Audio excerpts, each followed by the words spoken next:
Tree 21 results go with Joe and Co. And I'm here for another live episode of A Cup of Joe, live every single Wednesday at 8 a.m. discussing all things real estate on Facebook, Instagram, and YouTube. So thank you guys again for being here.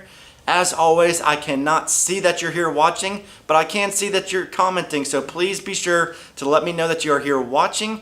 Please let me know that any questions that you have, any topic suggestions for following weeks, or if you're a vendor and would like to be featured on the show, please let me know. I would love for you to reach out, would love to talk with you, would love to connect with you. So I'm very excited about this week's topic. It is called Bubble Trouble. And I've been hearing a lot of buzz around the real estate market here recently that we are experiencing or we are forming a housing bubble, and I wanted to address that. I don't want you guys to think that I'm hiding from it, because I want you to know that I am still buying houses in this real estate market right now, and I'm not scared of this real estate market, and I'm going to tell you why I do not think that we are in a housing bubble. So have home values been appreciating at an extremely rapid rate? Yes, 100%. There's no doubt about that. But are we experiencing a housing bubble? The answer is no. And again, I'm going to tell you why. So I think a lot of people get fearful of 2008 and think that we're headed down the same path. And for people that don't study the real estate market, I respect that. I mean, home values have been rapidly appreciating, and it can be a little bit scary. You know, why would you buy a house in this market? And I'm going to tell you why that you should. Okay. And again, if you guys have any questions at any point, please be sure to comment. I will get them answered. This is actually a pre-recorded show this week because I'm not able to be here live, but I will be sure to comment the answer to your questions. But please be sure to let me know that you're here watching, even if you're watching on replay. So in 2008, mortgage lenders were extremely flexible with their financing options. So it was very easy to qualify for mortgage financing. They could go off of stated income, so they didn't even have to technically verify all of your income and all your credentials and everything like that. But there was also a lot of different exotic loan types out there. So loan types that allowed you to have a lower payment for the first couple of years, and then the payment would go up after a certain amount of years. And what we found a lot of times is people were getting several years down the road and their payment would increase and they could no longer afford it, ultimately leading to a foreclosure. So maybe those people only planned on living in that house for a couple of years, found themselves in that house a little bit longer, and then ultimately couldn't afford the payment on it, leading to foreclosure. So right now, if you have bought a home recently, even in the last couple of years, you have realized that the mortgage process is very tedious right now. Lenders have extremely strict guidelines. Not that it's difficult to qualify for a mortgage and be able to purchase a home, but they're going to make sure that you're well qualified in order to be able to buy and afford a home. So they're protecting their investment.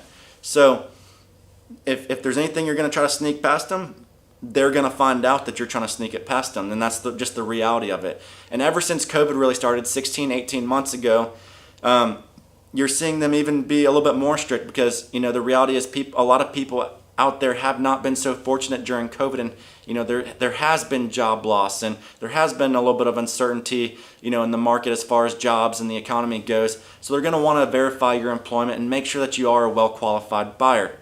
So the reality is, in 2008, very easy to qualify for a loan.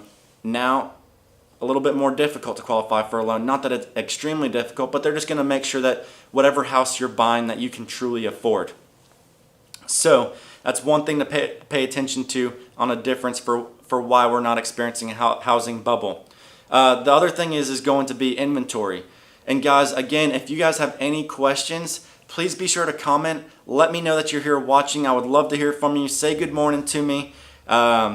And really appreciate you guys being here. Again, if you have any questions, be sure to comment. Let me know that you're here, and I'll be sure to get them answered for you. So inventory is the next big thing. So back in 2008, 2009, we were experiencing an abundance of inventory. There is a lot more homes for sale than there were buyers out there. So right now what we're experiencing is a lack of inventory. So there's not very many homes for sale. So what we consider a balanced market is considered 6 months of inventory. We consider 6 months of inventory a balanced real estate market. Back in 2008, 2009, we were experiencing, 12, 14 months of inventory. That's an overabundance of inventory. But right now we're at 1 month of inventory in the Metro Atlanta market. So that means traditionally in a balanced market, every home that you see come on the market right now, you would traditionally see another 5 to 6 homes also come up on the market, a lot more for buyers to choose from.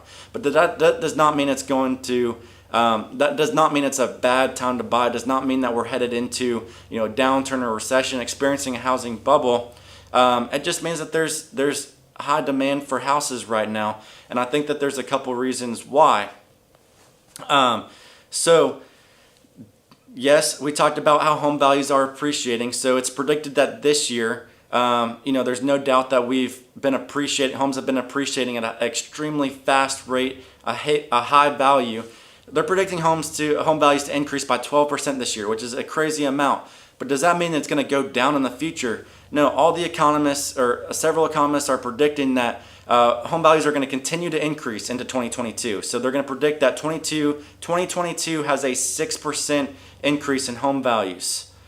And then 2023, they're predicting a 5% increase in home values. And then 2024, they're predicting a 4.1% increase in home values. So yes, home values are rapidly appreciating right now, but if they're only going to continue to increase, wouldn't it make sense to buy right now while home values are still increasing and interest rates are at all-time lows? That's what makes sense to me, and that's why I'm not scared to purchase in this market. And this is a market that I'm in, and I try to be transparent with you guys, and I feel like that's what's helped with a lot of my success in this business, is truly shooting my clients straight and giving them my honest opinion, whether they like it or not. So I think that we still have several more years of appreciation for home values. I think something that I saw that was interesting, that I think could have led to such a rapid increase in home values is an abundance of buyers in the market, is because during the pandemic, people had extra money to spend on real estate. But I think you might see things start to slow down as far as like an increase in value. They're still going to appreciate, but the reason why I think you'll start to see them slow down a little bit as far as appreciating home values is because people aren't going to have so much money to spend on real estate. If you think about it, over the last year, people haven't necessarily been spending money on travel or at restaurants or entertainment.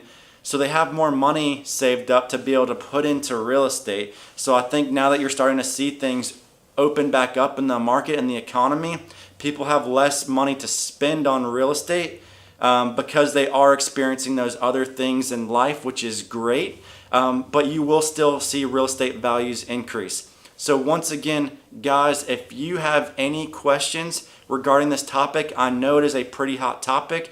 I'm not scared to answer any of your questions. If I'm not answering live on the show, like I said, it's because it's pre-recorded, because I'm actually not able to be here this week for the live episode, but I will be sure to get your question answered in the comments. And as always, I really appreciate you guys being here for another episode of A Cup of Joe, live every single Wednesday at 8 a.m.